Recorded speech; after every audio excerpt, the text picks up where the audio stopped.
Hello नमस्कार साथियों, जय हिंद जय भारत। बहुत बहुत स्वागत है आपका बजरंग इंस्टीट्यूट में। जैसा कि आपको पता है, परसेंटेज की हम पिछली 4 क्लास कर चुके हैं और आज हमारी क्लास नंबर है 5। क्लास नंबर 5 में टाइप नंबर 6 है, जो मैंने आपको पिछली क्लास में पढ़ाया था। उसी पे बेस्ड क्वेश्चन है बिल्कुल। अगर आपको याद हो तो पिछली क्लास में मैंने आपको बताया था। जैसे हम देखते हैं टाइप नंबर 6।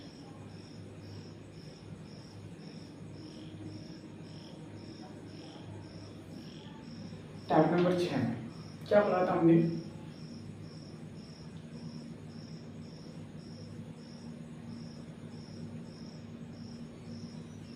खर्चा समान हो तो क्या पढ़ा था? खर्चा समान हो तो इसमें मैंने बताया था आपको, मूल्य जो था ए अनुपात बी, ये चेंज हो जाता था खपत में। ये चीज मैंने आपको साथियों पिछली क्लास में बिल्कुल समझाया था। सर समझाया था, क्या समझाया था? जब खर्चा समान होता है, जो हमारा मूल्य का रेशियो होता है उसका उल्टा खपत का रेशियो हो जाता है। जैसे मूल्य का अनुपात ए अनुपात बी है तो खपत का अनुपात पी अनुपात ए हो जाए। क्या ये चीज पिछली क्लास में मैंने पढ़ाई थी, याद है? हाँ सर बिल्कुल याद है। आपने बताया था कि जब खर्चा समान होता है तब हमारा मूल्य का जो अनुपात होता है वो खपत का उल्टा हो जाता है। जैसे मूल्य का ए अनुपात बी है तो इसका उल्टा बी अनुपात ए है। खर्चा समान ही हो गया। खर्चा कैसे समान हो गया? इसका इसमें गुणा करेंगे तो क्या आएगा? ये भी आएगा। इसका इसमें गुणा करेंगे तब भी क्या आएगा? ये भी आएगा। चाहे ए भी कर लो चाहे बी कर लो, बात समान ही। तो खर्चा समान हो गया हमारा। क्या हो गया? खर्चा समान। कैसे समझा देता हूँ एक और तरीके से। जैसे हमने कहा यह मूल्य है हमारा, तो हमारा मूल्य था जो 5:6 था। अब इसका खर्चा समान है। क्या है? खर्चा समान। तो उसका उल्टा रेशियो किसका हो जाएगा? खपत का हो जाएगा। किसका हो जाएगा? खपत का। क्या हो जाएगा? 6:5। 5 30 और 5 30। ये हमारा क्या आ गया? खर्चा। मैंने बताया था कल कि खपत का गुणा मूल्य में करते हैं तो खर्चा आता है। यहाँ भी 30 यहाँ भी 30, तो हमारा खर्चा क्या हो गया? समान। जब भी खर्चा समान होगा तब हमारा जो मूल्य का अनुपात है वो उल्टा खपत का अनुपात हो जाएगा। ये बात क्लियर है? हाँ सर ये बात क्लियर है। जब ये क्लियर बात हो गई है तो चलते हैं हम सवालों की तरफ। कहाँ चलते हैं? सवालों की तरफ। Type number 6। सवाल हमारा क्या कहता है वो देखो। सवाल हमारा कहता है प्रति किलो गेहूं की कीमत में 25% की कमी के कारण जॉन 600 रुपए में 5 केजी अधिक खरीद पाता है। प्रति किलो की मूल कीमत क्या है? अब देखो, पहले कह रहा है 25% की कमी, और मैंने तुम्हें समझाया था कि 25% की कमी होती है जब इसे हम भिन्न में चेंज कर सकते हैं। प्रतिशत को भिन्न में चेंज करते हैं तो 25 बटे क्या लिखते हैं? 100। 25 से 25 और 25 चौक 100। ये चीज मैंने आपको बताई थी। हाँ सर बिल्कुल बताई थी। जब मैंने बताया था जब कमी होगी तो ये -1 हो जाता है और जब वृद्धि होगी तो +1 हो जाता है। ठीक है। ये क्या कह रहा है सवाल? प्रति किलो गेहूं की कीमत में, कीमत कहे या मूल्य कहे बात तो एक ही है। मूल्य में 25% की कमी, और 25% का फ्रैक्शन कितना होता है? 4। तो ये हमारा कितना हो गया? 4:3। ये जो मूल्य का था वो 4:3 हमने कमी कर दी। कमी कर दी, खर्च समान है तो खपत का उल्टा रेशियो क्या हो जाएगा? 3:4। ये यहाँ क्लियर हो गया। पहले इतनी लकीर खींच दो। अब इस सवाल को एक बार गौर से पढ़ो कि सवाल क्या कह रहा है। सर ये तो ठीक है कि आपने बताया था कि खर्चा समान हो तो जो मूल्य का अनुपात है उसका उल्टा अनुपात खपत का हो जाता है। सर पता कैसे लगाएंगे कि यहाँ हमारा खर्चा समान है? तो सवाल पढ़ो क्या कह रहा है। प्रति किलो गेहूं की कीमत में 25% की कमी के कारण जॉन 600 रुपए में 5 केजी अधिक खरीद पाता है। मूल्य में क्या हुई है? कमी। मान लो उसकी मम्मी ने उसे 600 रुपए दिए थे और उससे कहा था कि जाओ, जो हमारा सामान कुछ भी लेने जा रहे हैं वो 40 रुपए किलो है, 5 किलो लेके आना है। 40 रुपए किलो गेहूं है, 5 किलो लाना है, तो खर्च कितना हुआ? सर सीधी बात है, 40 रुपए किलो था, 5 किलो लाना है और 4 कन्या 20, 200 रुपए हो गई उसके खर्च, 200 रुपए खर्च हो गए। लेकिन इस सवाल में 600 रुपए हैं, लेकिन कमी किसमें हुई है? मूल्य में 25% की कमी हो गई। जब मूल्य में 25% की कमी हो गई तो भी तो वो 5 किलो अधिक खरीद सकता है। अगर मूल्य में मान लो कमी नहीं होती 25% की, जो 25% की मूल्य में कमी हुई है, अगर वो कमी उसमें नहीं होती तो क्या जितना उसकी मम्मी ने बताया था 5 किलो ही गेहूं आते? बिल्कुल आते सर, 5 किलो ही गेहूं आते, लेकिन 25% की कमी के कारण उसे 5 किलो क्या मिला? अधिक मिला। तो क्या उसके 600 रुपए में कोई अंतर पड़ा? नहीं पड़ा, तो खर्च समान है। अब जो इसको जो यहां आता है इसको हम कहते हैं मूल्य। वास्तविक मूल्य कह सकते हैं। क्या कह सकते हैं? वास्तविक मूल्य। और इसे हम कहते हैं नहीं, खपत हुई है, खपत लिखेंगे, वास्तविक खपत। और ये क्या है? नई खपत। जब ये नई खपत है, ये तो वास्तविक खपत है, नई खपत है। अब क्या कह रहा है सवाल? अब पढ़ो सवाल को, ये समझ आ गया, वास्तविक खपत हो गई, ये न्यू खपत आ जाती है हमारी। अब कह रहा है सवाल, प्रति किलो गेहूं की कीमत में 25% की कमी करने के कारण जॉन्स को 600 रुपए में 5 केजी अधिक खरीद पाता। कितना अधिक? 5 केजी अधिक। कितना अधिक खरीद रहा है? 3 से 4, 1 केजी अधिक खरीद रहा है। लेकिन सवाल में कितना कहा है? 5 केजी, 5 केजी के खरीद का है। अब प्रति किलो मूल्य कीमत क्या होगी? मूल्य कीमत, मूल्य माने वास्तविक, ये वास्तविक है, ये नहीं है, तो इस 5 का गुणा इस 3 में कर देंगे, क्योंकि इसने वास्तविक पूछा है हमें कि वास्तविक कीमत क्या होगी। तो इसका गुणा करेंगे 3 गुणा 5, तो नया हमारी जो कितना आ गया? 5 करना है, 5 दी 15 केजी। कितना दिया है? 600 दिया है टोटल, 600 बटे 15, 15 चौक 60। कीमत है RS में कुछ 40 रुपए। 600 रुपए हमें दिया था उसका जॉन को, अधिक का, अधिक हमारा कितना था? 5। अब एक इसको ओवरऑल एक सवाल को फिर समझिए, क्या कह रहा है? 25% की कमी, 25% की हमने कमी की तो 1/4, 4 का 3 और 3 का 4 कर दिया। कितना अधिक था? 5 केजी। हमने इसमें देखा तो 3 से 4 1 केजी अधिक हुआ था, 1 केजी के बराबर 5 केजी हो गया। उसने हमें मूल्य कीमत पूछी थी, तो मूल्य कीमत ए है, मूल्य कीमत ए है, तो 5 × 15 और 600 में दिया था, तो 15 चौक 40 हो गया।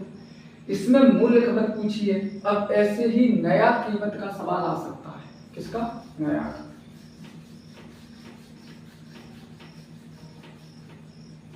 बिल्कुल इतने धीमे से पढ़ा रहा हूं, एक एक चीज समझ में आनी चाहिए। नया सवाल क्या कह रहा है? नया सवाल कह रहा है प्रति किलो गेहूं की कीमत में 25% की कमी। अब तो किसको दिक्कत नहीं होनी चाहिए 25% की कमी में, 25 सेकंड, 25 और 25 चौक 60। मूल्य 25% की कमी की है तो कितनी हो जाएगी? 4 से 3। और खपत का जो रेशियो है वो हो जाएगा 3 से 4। हो गया। कमी के बाद सोनू 400 रुपए में 5 केजी अधिक, 5 केजी अधिक, कितना अधिक खरीद रहा है? 1 केजी, और 1 केजी का कितना है? 5 केजी के बराबर है। हो गया। अब वो क्या पूछ रहा है सवाल में, वो देखो, खरीद पाता उसका प्रति किलो गेहूं की नई कीमत। क्या पूछ रहा है? नई कीमत। इससे पहले क्या पूछा था? इससे पहले हमें पूछा था वास्तविक मूल्य कीमत, अब पूछ रहा है नई कीमत। तो जो ये 5 का है इस 4 में गुणा कर देंगे तो 5 चौक 20 kg और कितना दिया है? 400 रुपए। 400 रुपए तो कितना हो जाएगा? ये हो जाएगा हमारा 400 बटे 20, 20 दूनी 40, 20। क्या साथियों एक एक चीज बिल्कुल बारीकी से समझ में आ रही है? इतनी बारीकी से पढ़ा रहा हूँ, इतनी जीरो लेवल से पढ़ा रहा हूँ। कई लोग आएंगे अभी कहेंगे सर आप धीमे पढ़ा रहे हो, थोड़ा स्पीड कीजिए। साथियों तुम एक्सपीरियंस हो सकते हो, तुम ज़्यादा दिनों से पढ़ रहे हो, लेकिन जो हमारे नए साथी आ रहे हैं, नए हमारे भाई बहन आ रहे हैं, उनके लिए हमें धीरे ही चलना पड़ेगा, तब उनकी ये चीज़ें समझ में आएंगी। ठीक है,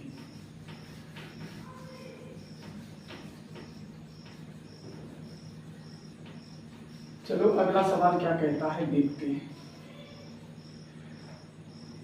अगला सवाल कह रहा है गेहूं के मूल्य में 20% कमी के कारण गेहूं के मूल्य में 20% कमी के कारण 20 सेकंड 20 और 20 पंजे 100 कमी कह रहा है। 5 से कितनी हो जाएगी? 4। तो जो हमारा खपत का रेशियो है वो हो जाएगा 4:5। गेहूं के मूल्य में 20% कमी के कारण एक गृहिणी 1200 रुपए में 4 किलो अधिक गेहूं खरीद पाती है। 4 किलो अधिक, यहाँ कितना अधिक खरीद पा रही है? 4 से 5, 1 kg अधिक खरीद पा रही है। बराबर कितने के? 4 kg अधिक खरीद पाती है। यदि प्रत्येक केजी घटा हुआ मूल्य ज्ञात करो। जो सवाल में घटा हुआ मूल्य कह रहा है ना भाइयों, घटा हुआ मूल्य, वो घटा हुआ मूल्य यानी वो पूछ रहा है नई कीमत क्या होगी। घटा हुआ मूल्य का मतलब क्या है? नई कीमत क्या होगी। तो गुणा कर दो, 4 पंजा 20 kg। कितना है? 1200 दिया। कितना दिया है? 1200। नहीं पूछ रहा है ना? हाँ बिल्कुल नहीं पूछ रहा है। 25% की कमी के कारण, 20% की कमी के कारण 520 के ऊपर 20 पंजा 100, 5 से 4 कर दी, 4 से 5 कर दी। ठीक है, 1 kg हो गया। कितना kg कह रहा है? 4 kg अधिक क्यों खरीदता है? ठीक है, 4 अधिक खरीदता है। नया मूल्य पूछ रहा है, नया मूल्य है तो 4 पंजा 20 बराबर कितना है? 1200। ठीक है, क्या दिक्कत है? 1200 बटे 20, 0 से 0 गया और 2 छक्का कितना आ गया? 60। क्या एक एक चीज बारीकी से समझ में आ रही है साथियों? मेरे भाइयों मेरे बहनों, एक एक चीज समझ में आ रही होगी बारीकी से? बिल्कुल आ रही है। चलो अगला सवाल देखते हैं क्या कह रहा है।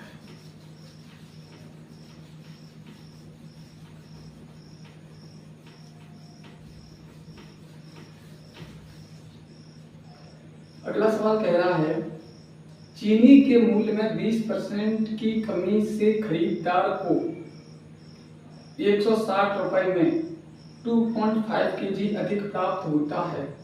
प्रति किलोग्राम चीनी का वास्तविक मूल्य क्या पूछ रहा है? वास्तविक मूल्य। पहले क्या कह रहा है? मूल्य में कितने % की वृद्धि या कमी हुई है। चीनी के मूल्य में 20% की कमी, 20% की कमी, 20 पंजा 20 सेकंड 20 और 20 पंजा 100 कमी की है। तो क्या हो जाएगा? 5 से 4 हो जाएगा।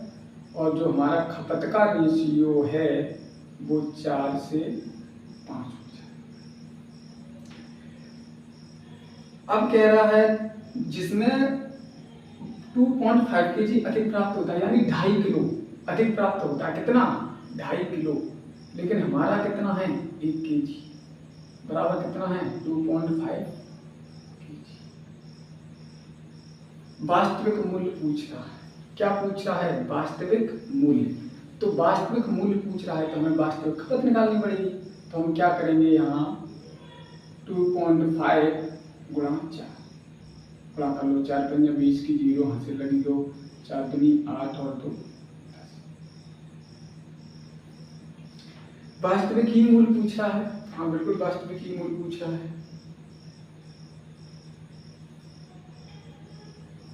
4 से 5 अधिक होगा, वास्तविक मूल्य पूछ रहा है, हमने वास्तविक का गुणा कर दिया 2.5 से कितना हो गया, 0 हटा तो 10 kg हो गया। कितना हो गया, 10 kg। और हमें टोटल कितना दे रखा है, 160 रुपये। 0 से 0 बराबर कितना आ गया, 16। मूल्य दिया हुआ था 20%, उसने कमी कहा 20% की, हमने कमी की तो 5 से 4 हो गया। जब खर्च समान है तो खपत का रेशियो 4:5 हो गया। ओवरऑल हमने देखा कि 1 kg अधिक है, लेकिन हमारा सवाल कह रहा है 2.5 kg अधिक है, 2.5 किलो अधिक है। जब 2.5 किलो हमने 4 से गुणा किया तो हमारा कितना आया, 10 kg। 10 kg को 160 से भाग किया, कितना आ गया, 16। ये तो होगा इस टाइप वाले सवाल। साथियों, मेरे भाइयों, मेरी बहनों, अब हम देखेंगे टाइप नंबर 7। टाइप नंबर 7 में भी मैं वही कराऊंगा जो मैं पिछली क्लास में तुम्हें बता चुका हूँ, लेकिन तुम्हें जानकारी के लिए फिर से अभी मैं कुछ चीज़ें बताऊंगा, उनमें बड़े ध्यान से देखना है। अगर वो चीज़ तुमने ध्यान से समझ ली तो सवाल करना बिल्कुल आसान हो जाए। टाइप नंबर 7 क्या कहता है? टाइप नंबर 7 समझो। जैसे मैंने कहा राहुल है, कौन है? राहुल।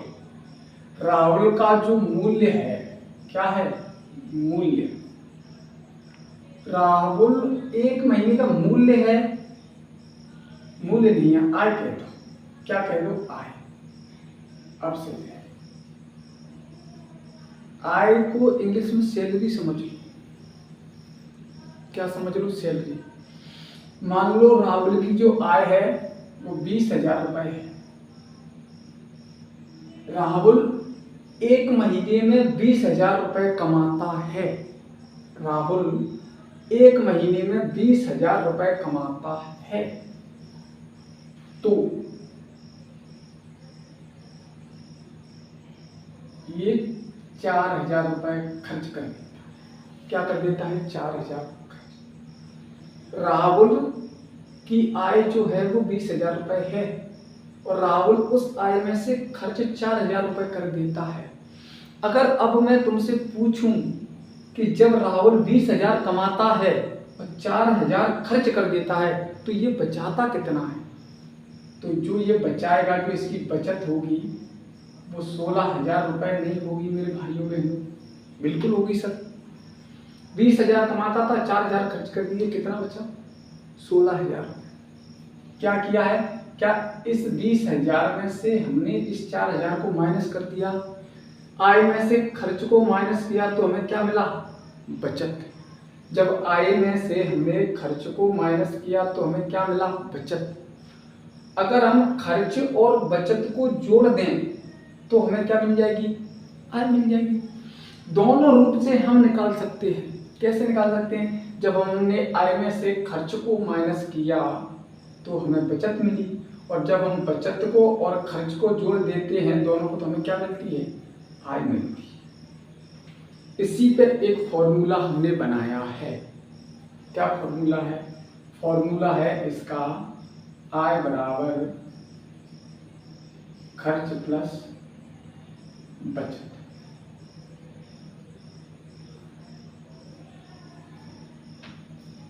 इसका मतलब क्या हो गया? इसका मतलब ये हुआ कि ये खर्च और बचत को हम जोड़ देंगे तो हमारी आय आ जाती है। जैसे ये बचत है, ये खर्च है, इन दोनों को हम जोड़ेंगे तो क्या मिल जाएगी? आय मिल जाएगी। तो यही फॉर्मूला हमारा है। ये तुम्हारा स्टार लगा लो। अच्छे क्वेश्चन बनते हैं यहाँ से। ठीक है सर, ये चीज समझ में आ गई। तो इस फॉर्मूले को भी अपन ऊपर रख लेंगे, तब करते हैं सवाल। ठीक है,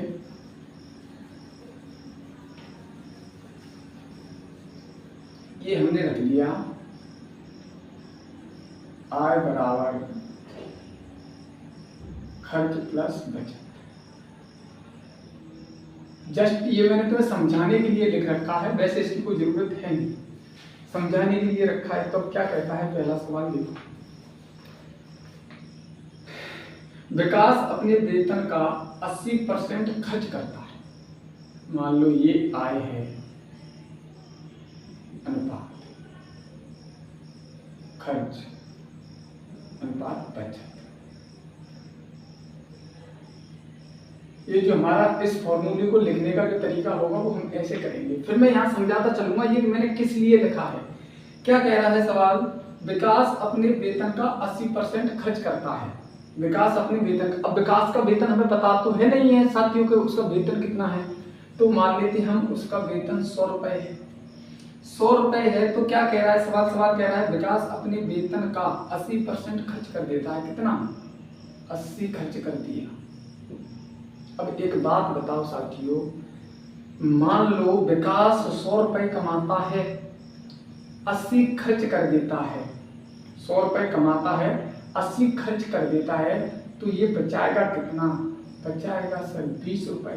क्योंकि अब ये देखो, क्योंकि खर्च और बचत को हमने जोड़ा, खर्च और बचत को जोड़ा तो क्या मिल गई? आय। खर्च और बचत को जोड़ा तो क्या मिल गई? आय। जब 100 रुपए विकास कमाता है, 80 का खर्च कर दिया तो 20 क्या बचा लिया? बचा लिया। अब सवाल यहाँ से क्या कहता है, उसके वेतन में 20% की वृद्धि हुई। उसके वेतन में, वेतन उसका क्या है? आय। कितने परसेंट की वृद्धि हुई है? 25%। जहां वृद्धि होगी वहां प्लस लगा देंगे और जहां कमी होगी वहां माइनस लगा देंगे। ये बात बिल्कुल दिमाग में रख लेना है। यहाँ इतना सरल तरीका बताऊंगा इसका, ये सवाल बिल्कुल इजी लगने लगेगा आपको, वरना ये सवाल अगर इस फॉर्मूले से करेंगे ना बहुत दिक्कत आएगी। इसलिए मैं इसको बिल्कुल इजी वे में समझा रहा हूँ और इसको दिमाग में रख लेना। जहां वृद्धि होगी वहां प्लस लगा लेते हैं, ठीक है। वृद्धि हुई और उसके व्यय में 15% की वृद्धि हुई। व्यय मैंने बताया था, खर्च को व्यय ही कहते हैं। व्यय में क्या कर रहा है? यहाँ भी 15% की क्या कर रहा है? वृद्धि कर रहा है। यहाँ 15% की वृद्धि कर रहा है तो हमने प्लस लगा दिया।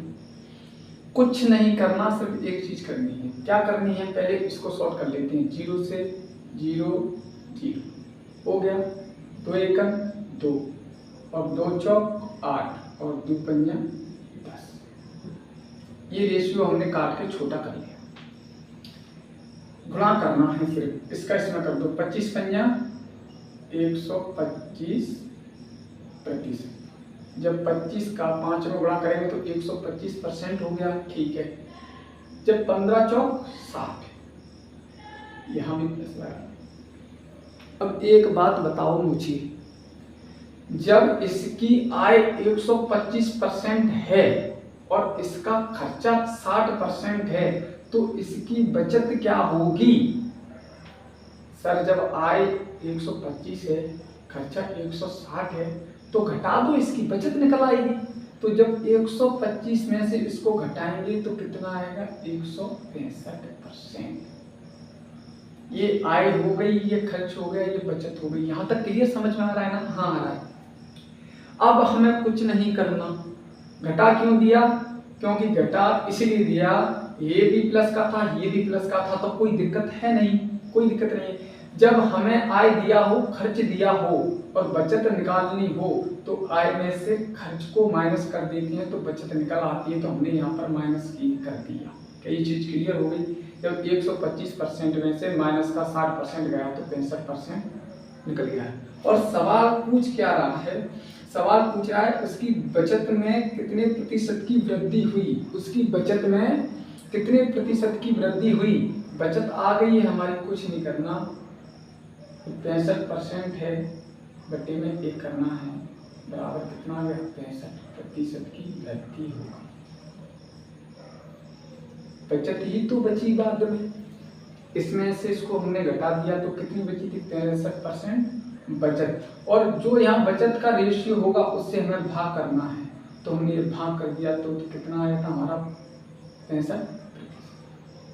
क्या कोई दिक्कत हो रही है? सर बिल्कुल दिक्कत नहीं हो रही, अच्छे से हो रहा है, एक एक चीज समझ में आ रही है। और सवाल करेंगे तुम्हारे जितने भी कंफ्यूजन हो जाएंगे दूर हो जाएंगे, ठीक है। तो अब हम सवाल देख लेते हैं दूसरा। एक तो हो गया,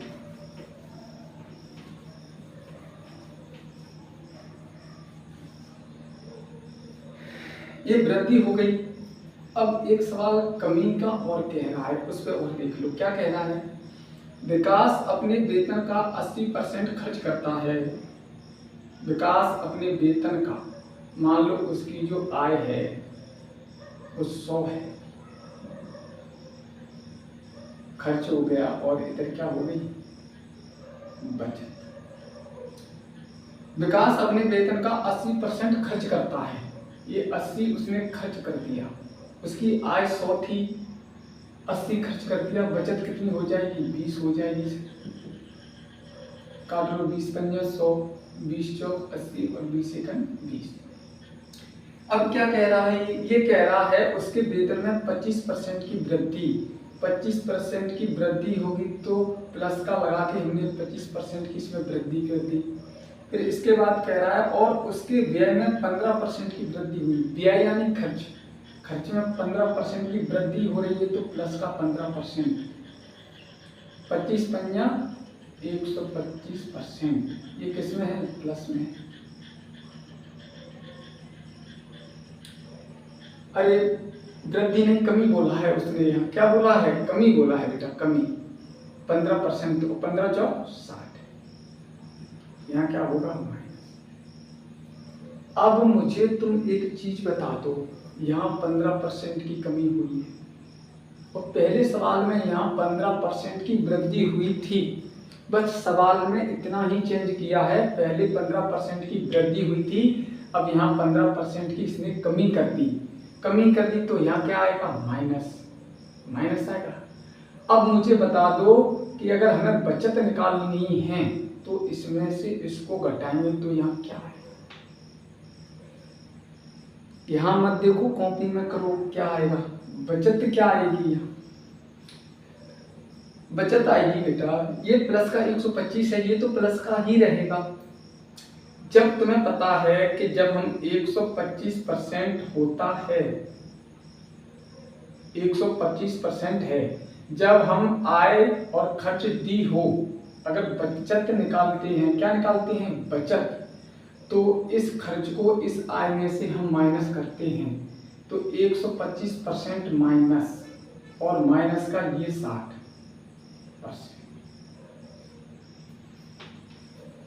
जो 15% की कमी की थी ना, उसको हमने माइनस लिया था, यहाँ 25% की वृद्धि की तो प्लस लिया था, तो ये जब 15% का इसमें गुणा करेंगे तो माइनस का 60 आ गया। और आय अगर हमें बचत निकालनी है तो इस आय में से इस खर्च को माइनस करेंगे, तो एक वो माइनस लगा दिया हमने, तो माइनस माइनस क्या हो जाता है, प्लस। कितना आ जाएगा, 185, और बट्टे में बचत कितनी है, 1 बराबर 185%। क्लियर हो गया। हाँ, एक चीज समझ में आ रही है साथियों के, नहीं आ रही बताओ। सिर्फ एक चीज समझ में आ रही है बारीकी से, जब तक पढ़ाई को तुम एंजॉय में नहीं लोगे तब तक समझ में नहीं आएगा। ऐसे एंजॉय में नहीं लेना है कि एंजॉय में ले लिया तो फिर पढ़े ही नहीं, वो एंजॉय नहीं। पढ़ाई को समझो, रटो मत। जितना तुम इस पढ़ाई से प्रेम करोगे, मैथ से जितना प्रेम करोगे, उतना आसान होगा तुम्हें पढ़ने के लिए, ठीक है। चलो अगला सवाल देखते हैं, सवाल अगला क्या है। अगला सवाल कह रहा है 16 का व्यय उसकी बचत से 125% अधिक है। जो 16 का व्यय है, आय खर्च बचत, रेशियो लगा लिया। क्या कह रहा है, 16 का जो व्यय है उसकी बचत से 125% अधिक है। किससे, बचत से 125% अधिक है व्यय यानी खर्च। जब हमारी बचत 100 होगी तो ये कितना हो जाएगा, 225, क्योंकि 125% ये अधिक है, 100 ये, 125 225, काट लो, 25 चौक 100 और 25 नम 100, 225। अब बता दूं मुझे आय कितनी हुई, आय कितनी हुई है तो मैं जब से क्लास हुई है तब से समझा रहा हूँ कि आय हमें चाहिए तो खर्च और बचत को जोड़ देते हैं तो आय कितनी आ जाएगी, 9 और 4 13। अब सवाल क्या कहता है, अब सवाल कहता है यदि उसके व्यय में 22% की कमी होती है, नहीं, 6% की कमी, यदि उसके व्यय में 6% की कमी होती है तो 9×6 कमी हो गई, माइनस में आ गया। अब इसके बाद कहता है और उसकी बचत में 26.5 की वृद्धि होती है।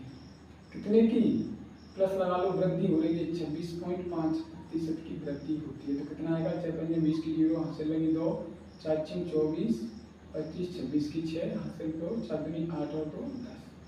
इस जीरो का कोई मतलब नहीं होता साथियों, इसको हटा दो। 106% हो गया। अब मुझे बता दो बचत क्या होगी।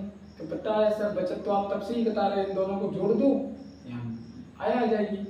तो यहाँ लगाने के लिए हम क्या लगाएंगे? प्लस। एक माइनस का है, एक प्लस का है, तो हमेशा क्या होगा? घटेगा। घटेगा तो कितना आएगा? 52%। जब यहाँ 52% आ गया और आय हमारी दे रखी है, तो 13 चौक कितना आ गया? 4। चलो अब हम देखते हैं अगला सवाल। बिल्कुल धीरे धीरे चल रहे हैं, बिल्कुल आराम से, ऐसे ही चलती रहेगी। अगला सवाल कह रहा है सुधा का व्यय उसकी बचत से 100% अधिक है। सुधा का जो व्यय है, आय लिख लो, आय के बाद फिर क्या लिखेंगे? हम खर्च लिखेंगे और उसके बाद बचत। क्या कह रहा है? सुधा का व्यय उसकी बचत से 100% अधिक है। उसकी बचत से 100% अधिक है क्या? खर्च। तो ये 100 होगा और इसका खर्च हो गया, तो कितना हो गया? 200। 2 जीरो से 2 जीरो गया, कितना आ गया? 2:1। और जब हमें आय पूछनी हो तो किसी इंसान का जब 2 खर्च किया है, 1 बचाया है, तो आय कितनी होगी? 3। जब 3 हो गई तो 2 खर्च कर दिए, 1 व्यय बचा लिया, तो आय कितनी होगी? 3 हो गया। अब इसके बाद क्या कह रहा है? इसके बाद कह रहा है यदि उसके व्यय में 2% की कमी होती है, उसके व्यय में खर्चे में -2% की क्या की है? कमी की है, तो 2 दूनी 4% की ये क्या आ गई? कमी आ गई। कमी होती है और उसकी बचत में 10% की वृद्धि होती है। बचत में 10% की वृद्धि कर रहा है, तो 10 एकम 10। अब मुझे बता दो, जब खर्च और बचत को जोड़ते हैं तो क्या मिलता है? आय। माइनस प्लस क्या होता है? माइनस। तो बता दो 10 में से जब 4 जाएंगे तो कितना आएगा? यहाँ 6% आएगा। 6% आएगा, तो हमें आय दे रखी है ऊपर 3, तो जो 6% का है बटे में 3 है, तो 3 दूनी। अब हमें इसका आंसर पॉइंटों में दे रखा है, पॉइंटों में दिया है, तो इसको क्या करेंगे? 2/% का बटे में कितना है? 100। ये आ जाएगा 0.2। जब इसका इसमें भाग करेंगे, ठीक है, ठीक है, ये भी सर आ गया समझ। फॉर्मूला याद रखना बेटा, ये फॉर्मूला याद रहा तो सवाल करना बिल्कुल एकदम आसान रहेगा, बिल्कुल आसान। आज की क्लास का हमारा लास्ट सवाल है। लास्ट सवाल क्या कहता है? यदि एक व्यक्ति अपनी मासिक आय का 30% बचाता है, आय, खर्च, बचत। यदि एक व्यक्ति अपनी मासिक आय का 30% बचाता है, क्या कर रहा है? 30% बचाता है, यानी जो उसकी 30% है ये बचत है। जब 30% बचत है, क्या है? 30% बचत। तो जब एक बात मान लो, इसमें एक व्यक्ति की मासिक आय का, अब मासिक आय तो दी नहीं है, तो हम उसको कितना मान के चलते हैं? 100। कितना मान के चलते हैं? 100। जब 100 था, 30 खर्च कर दिया, कितना बचा? सॉरी, 30 बचाता है तो 70 खर्च करता है। अब ये देख लो, एक सवाल को फिर पढ़ लो, दिक्कत हो जाती है बेटा, हाथ में सवाल लेके पढ़ना पड़ता है, तुम्हें वहां दिखता है, मुझे दिखता नहीं है। एक व्यक्ति अपनी मासिक आय का 30% बचाता है, मतलब जो 30 है इसकी बचत है, और हमें आय दी नहीं, तो आय हमने कितनी मान ली? 100 आय मानी, 30 बचाता है, खर्च कितना करता है? सर खर्च 70 करता होगा, तभी होगी हमारी आय 100। ठीक है, 0 से 0, 0 से 0, क्या आ गया हमारा? 10, 7 और 3। ये हमारा रेशियो आ गया। अब इसके बाद कह रहा है यदि उसकी मासिक आय में 20% की वृद्धि हो जाती है, आय में 20% की वृद्धि कर दी, इस आय में वृद्धि हो जाती है, वह पिछली बचत से 20% अधिक बचाता है। बचत से कितनी? 20% अधिक बचाता है। यहाँ भी 20% की वृद्धि, यहाँ भी 20% की, गुणा कर लो, कितना हो जाएगा? 20 किसका है? प्लस का, और इधर भी किसका है? प्लस का। कितना है? 20 दिए 60। अब हमें बचत चाहिए, ये हुई बात। अब जो हमें बताएगा, और उसकी बचत ही हमें पूछी है कि बचत में कितने प्रतिशत की वृद्धि हुई है। सर इधर आय है, इधर खर्च है। मान लो उसने 200 रुपए कमाई, ये देखो उसकी आय कितनी है और खर्च, बचत चाहिए। तो जब हम 200 में से 60 घटाएंगे तभी तो हमारा खर्च निकलेगा। उसने 200 रुपए हैं उसके पास, 60 बचा लिए, खर्च कितने कर दिए? खर्च कर दिए 140% और बटे में 7, जो इसका रेशियो है, और 7 दूनी 20%। आय खर्च वाले सवाल हमारे समाप्त होते हैं साथियों। और कल जो हमारी अगली क्लास रहेगी, क्लास नंबर 6, उसमें एक नया अच्छे सवाल आपको देखने में को लिए मिलेंगे, जो ग्रुप डी में अधिकतर पूछे गए हैं। तो ठीक है, मैं अपनी क्लास को यहीं समाप्त करता हूँ। जय हिंद, जय भारत।